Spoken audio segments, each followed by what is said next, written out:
நீர் செய்யற நன்மைகளுக்காக நன்றி. நீர் செய்த நன்மைகளுக்காக நன்றி, பலத்துக்காக நன்றி அப்பா. எங்கள் இருதயங்களை திறந்தரலும், சத்திய வசனத்தை கேட்கும்படி எங்கள் கண்களை திறந்தரலும். உம்முடைய பலமும் உம்முடைய வல்லமையும் எங்களை சூழ்ந்து கொள்ளட்டும். இயேசுவின் மூலம் ஜெபிக்கிறோம் ஜீவனுள்ள நல்ல பிதாவே, ஆமென். ஆண்டவரே, இன்று 1 கொரிந்தியர் 12ஆம் அதிகாரம் 11ஆம் வசனம். 1 கொரிந்தியர் 12ஆம் அதிகாரம் 11ஆம் வசனம். நமது சித்தத்தின்படி அவனுக்கு பகிர்ந்து கொடுக்கிறார். தமது சித்தத்தின்படி அவனுக்கு பகிர்ந்து கொடுக்கிறார். ஹல்லேலூயா. கர்த்தருக்கு கோடான கொடி சோதரம். ஏசப்பா ஒவ்வொருவருக்கும் பகிர்ந்து கொடுத்திருக்கிறார். இந்த எண்ணம் நம்ம எல்லாருக்கும் வர வேண்டும். நாம் எல்லாருக்கும் வர வேண்டும். கிறிஸ்தவர்களாகிய கர்த்தருடைய பிள்ளைகளுக்கு இந்த எண்ணம் கண்டிப்பா இருக்க வேண்டும். வேதம் சொல்லுகிறது, தன்னைத்தான் தாழ்த்துகிறவன் உயர்த்தப்படுவான். பகிர்ந்து கொடுத்திருக்கிறார். நாம் நினைப்போம் நாம் தான் சிறந்தவர்கள், அவர்கள் சில குணாதிசயத்தை, அவர்களை விட நான் குணாதிசயத்தில் நல்லவன், நான் ரொம்ப பரிசுத்தவான், ஏதாவது ஒன்றை நம்மை தெரிந்து கொண்டு நம்மை பெரியதாக நினைத்து கொண்டு மற்றவர்களை தாழ்வாக நினைப்பது. அப்போஸ்தலனாகிய பவுலையா கொரிந்து சபையாருக்கு எழுதும் போது இப்படி எழுதுகிறார். அப்படிலாம் இல்ல, ஏசப்பா என்ன செய்திருக்கிறார் அப்படின்னா, ஒவ்வொருவருக்கும் பகிர்ந்து கொடுத்திருக்கிறார். இயேசு கிறிஸ்துவை போல அவரும் ஒரு ஓமையோடு நமக்கு விளக்கி சொல்லுகிறார். 1 கொரிந்தியர் 12ஆம் அதிகாரம் 12ஆம் வசனம் சொல்லுகிறது, எப்படி எனில் சரீரம் ஒன்று, அதற்கு அவயவங்கள் அநேகம். ஒரே சரீரத்தின் அவயவங்கள் எல்லாம் அநேகமாய் இருந்தும் சரீரம் ஒன்றாகவே இருக்கிறது. அந்த பிரகாரம் கிறிஸ்துவும் இருக்கிறார். அல்லேலூயா. கர்த்தருக்கு கோடான கோடி ஸ்தோத்திரம். இந்த உலகத்திலே இருக்கக்கூடிய கோடான கோடி மக்களும் தனித்தனி அவயமாயிருக்கலாம். நமது குடும்பத்தில் இருக்க எல்லா மக்களும் ஒவ்வொரு அவயமாய் இருக்கலாம். ஆனால் சரீரம் கிறிஸ்துவே. இந்த அவயத்தை பார்த்து நம்ம தப்பா இடப்பட்டுறக்கூடாது. நான் நல்லா பேசுறேன், அதனால நான் பெரிய ஆளு. கண்ணு பேசவே தெரியாது, ஆகையால கண்ணு சிறிய ஆளு அப்படின்னு சொல்லி வாய் நினைக்கிறதும், கண்ணு சொல்றது நான் இல்லைன்னா நீ முட்டியே கீழே விழுந்துடுவ அப்படின்னு சொல்லி கண் நினைக்கிறது. இதெல்லாம் தவறு. நாம் எல்லாரும் ஒவ்வொரு அவயம், முழு சரீரம் கிறிஸ்து. இன்னைக்கு கிறிஸ்தவ குடும்பங்களிலே அநேக குடும்பங்கள்ல சமாதானம் இல்லாமல் போறதுக்கு காரணம் இதுதான். காரணம், நானே தான் எல்லா வேலையும் செய்யறேன். அப்படி இல்லை. கர்த்தர் இந்த வேலையை செய்யும்படி பகிர்ந்து கொடுத்திருக்கிறார். நானே தான் எல்லாம் சம்பாதிக்கிறேன், வேற எல்லாரும் வீட்டுல சும்மா இருக்கிறாங்க. இல்ல, என் அப்பா பகிர்ந்து கொடுத்திருக்கிறார். உனக்கு வேலையை கொடுத்திருக்கிறார், இன்னொரு பிள்ளைக்கு இன்னொரு வேலையை செய்யும்படி. சரீரம் ஒன்று, நான் ஒரு அவயம், அவன் ஒரு அவயம் என்று நாம் இருந்தால் நம் குடும்பத்துல சமாதானம் இருக்கும், சபையில சமாதானம் இருக்கும், நம் வேலை செய்த இடத்துல சமாதானம் இருக்கும். எல்லா இடத்திலும் சமாதானம் நிறைந்து காணப்படும். இதைத்தான் இந்த கால வேளையில என் கர்த்தராகிய இயேசு கிறிஸ்து தமது வார்த்தையின் மூலம் நமக்கு கற்றுத் தருகிறார். தமது சித்தத்தின்படி அவனுக்கு பகிர்ந்து கொடுக்கிறார். நாம் வெவ்வேறு அவயமா இருக்கிறோம், ஆனால் ஒன்று கர்த்தராகிய இயேசு கிறிஸ்து என்ற சரீரத்தில் நாம் எல்லாரும் இணைந்து ஒன்றாக இருக்கிறோம். அதே 1 கொரிந்தியர் 12ஆம் அதிகாரம் 21ஆம் வசனத்துல பாருங்க, கண்ணானது கையை பார்த்து நீ எனக்கு வேண்டுவதில்லை என்றும், தலையானது காலை நோக்கி நீங்கள் எனக்கு வேண்டுவதில்லை என்றும் சொல்லக்கூடாது, சொல்லக்கூடாது. ரொம்ப முக்கியம், ரொம்ப முக்கியம். கண்ணானது காலை பார்த்து சொல்லக்கூடாது, காலானது கண்ணை பார்த்து சொல்லக்கூடாது. என்ன அர்த்தம்? ஒவ்வொருவரும் கண்டிப்பாய் வேண்டும். வீடு என்று இருந்தால் மனைவி என்று ஒருவர் வேண்டும். நமக்கு சமைத்து தருவதற்கு, சமைத்து தருவதற்கு அவங்க வேண்டாம்னு சொல்ல முடியுமா? சொல்லக்கூடாது. அன்றன்றுள்ள அப்பத்தை கர்த்தர் அவர்கள் மூலமாய் தருவதற்கு கர்த்தர் இந்த குடும்பத்திற்கு அந்த சகோதரியை மனைவியாக கொடுத்திருக்கிறார், பகிர்ந்து கொடுத்திருக்கிறார். அது தேவனுடைய சித்தம், அது தேவனுடைய சித்தம். கணவன் வேண்டாம், நானும் வேலை பார்க்கத்தான் செய்வேன் அப்படின்னு சொல்லி மனைவி சொல்லக்கூடாது, மனைவி சொல்லக்கூடாது. அப்படி நாம் பகிர்ந்து கொடுத்திருக்கிறதை நாம் உணர்ந்து கொண்டால், நாம் புரிந்து கொண்டால், நாம் அங்க சண்டை வராது, சமாதானமே வராது. ஆபீஸ் இருக்கு, மேனேஜர் இருப்பாரு, மேனேஜர் இருப்பாரு, அவரு எல்லாத்தையும் கண்காணித்து மேற்பார்வையிடுவார். அவருக்கு வேலை குறைவா இருக்க மாதிரி தெரியும். ஆனா அதே ஒரு நேர கீழே சுத்தம் செய்யறவங்க இருப்பாங்க, அவங்களுக்கு ஒரு வேலை மட்டும்தான், ஒரு வேலை மட்டும்தான். ஆனா அவங்க நினைப்பாங்க எல்லா ரூமையும் நம்ம சுத்தம் செய்துகிட்டு இருக்கிறோம், இவங்க எல்லாரும் அழுக்காக்குறாங்க, இவங்க என்ன வேலை செய்யறாங்க, சும்மா வந்து ஃபேனுக்கு கீழே உட்கார்ந்தே இருக்கிறார் என்று சுத்தம் செய்கிறவர் மேனேஜரை பார்த்து நினைக்க கூடுமா? அதற்காக சுத்தம் செய்கிறவர் வேண்டாம்னு மேனேஜர் சொல்ல முடியுமா? இல்ல சுத்தம் செய்கிறவர் மேனேஜர் வேண்டாம் என்று சொல்ல முடியுமா? இருவருமே தேவை, இருவருமே தேவை.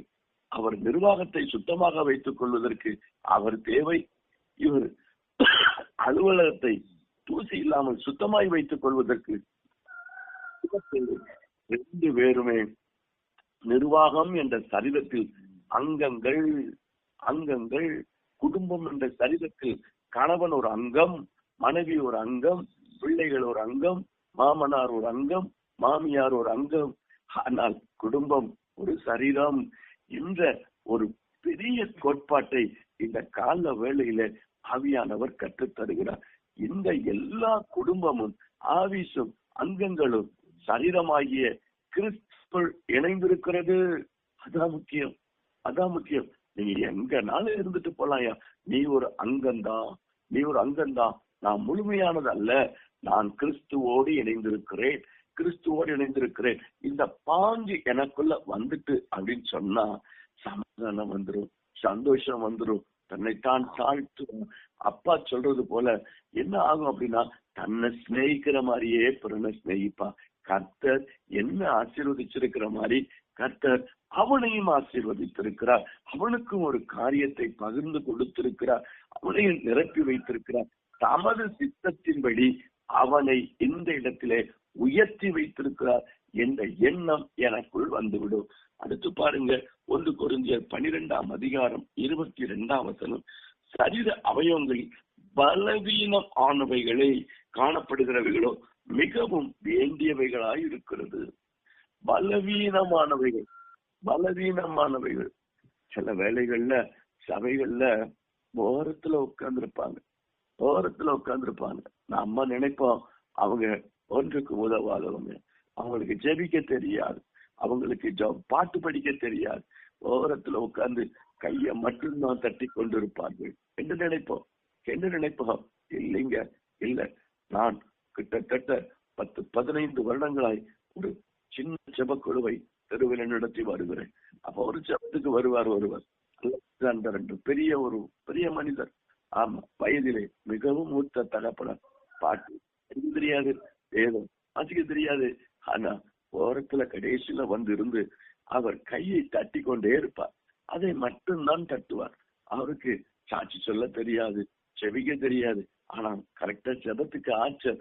ஆனா நீங்கள் அவரை வேண்டாம் என்று சொல்லி விடுவீர்களா? அவர் ஐயா அவர் ஒன்றுமே செய்ய மாட்டாரு அப்படின்னு சொல்லி அவரை ஒரு நாள் விசாரிக்கும் போது சொன்னாச்சு, பார்த்தாச்சுன்னா அவர் காலிலே புண்ணு பாருங்க, பிறந்த 25 ஆண்டுகளாய் இன்னும் புண்ணோடத்தான் இருக்கு. அவர் ஒரு நாளும் என் கர்த்தர் எனக்கு தீங்கு செய்தார்னு சொல்லுவதே இல்லை, தீங்கு செய்தார்னு சொல்லுவதே இல்லை.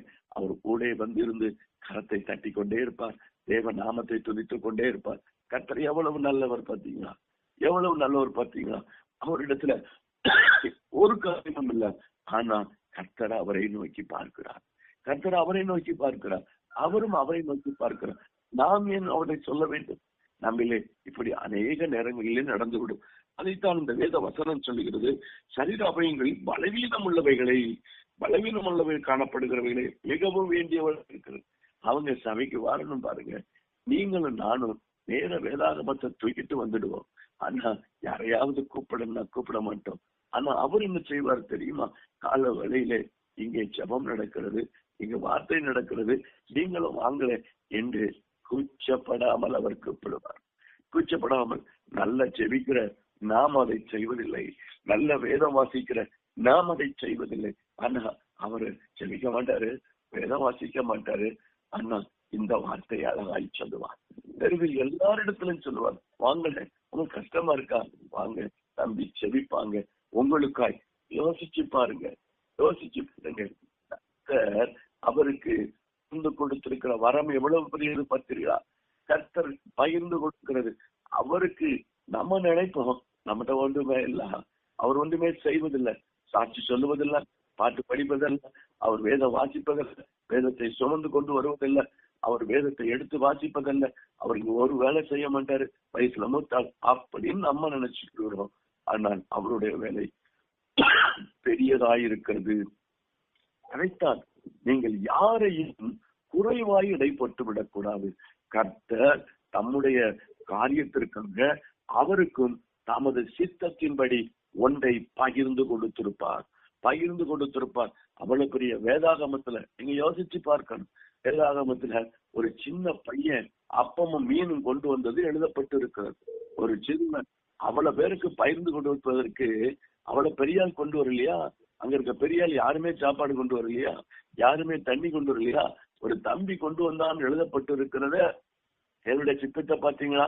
அவ்வளவு பெரிய கூட்டத்தை நடத்துவதற்கு, அவ்வளவு பேருக்கு உணவு கொடுப்பதற்கு ஒரு சிறுவன் கொண்டு வந்த உணவு தான். அதை வாங்கினது யாரு? கர்த்தருடைய சீஷர்கள். அதை பகிர்ந்து கொடுத்தது யாரு? கர்த்தராகிய இயேசு கிறிஸ்து. எதற்காக? என் கூட்டத்துல இந்த சிறு பிள்ளையும் தன் சித்தத்தை நிறைவேற்றுகிறான் என்பதைத்தான். அப்ப நம்ம யாரையாவது குறைச்சி எடை போட முடியுமா? குடும்பத்துல எடை போட முடியுமா? ரோட்ல எடை போட முடியுமா?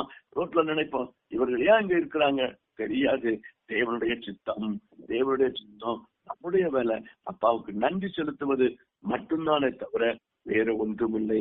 கர்த்தருக்கு கோடான கோடி சோதரம். இந்த கால வேளையில இந்த எண்ணம் வந்து விட்டால் நம்மிடத்துல சமாதானம் இருக்கும், சந்தோஷம் இருக்கும். கர்த்தருடைய பிள்ளைகள் தேவனை மகிமைப்படுத்தி கொண்டே இருப்போம். பாருங்க, 1 கொரிந்தியர் 12ஆம் அதிகாரம் 26வது வசனம்.